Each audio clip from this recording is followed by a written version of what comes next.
بسم اللہ الرحمن الرحیم۔ وضاحت آیت نمبر 103 سورۃ المائدہ۔ ان چیزوں کے تقدس کی اللہ کی طرف سے کوئی سند نہیں۔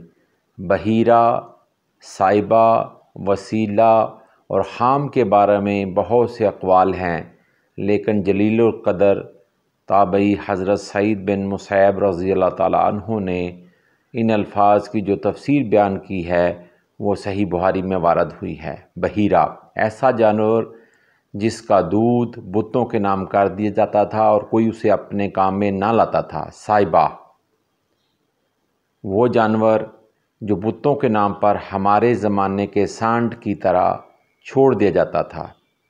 وسیلہ، جو اونٹنی مسلسل مادہ بچوں کو جنم دیتی اور درمیان میں کوئی نر بچہ پیدا نہ ہوتا، اسے بھی بتوں کے نام پر چھوڑ دیا جاتا تھا۔ حام، نر اونٹ جو ایک خاص تعداد میں جفتی کر چکا ہوتا، اسے بھی بتوں کے نام پر چھوڑ دیا جاتا تھا۔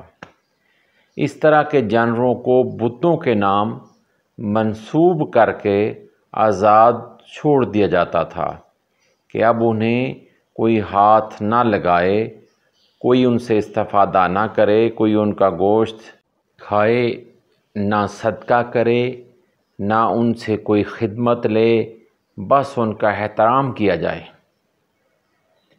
لہٰذا واضح کر دیا گیا کہ اللہ تعالیٰ کی طرف سے ایسے کوئی احکامات نہیں دیے گئے، بلکہ فرمایا یہ لوگ بغیر سوچے سمجھے اللہ کے ذمے جھوٹی باتیں لگاتے رہتے ہیں۔ آمنت باللہ، صدق اللہ العظیم۔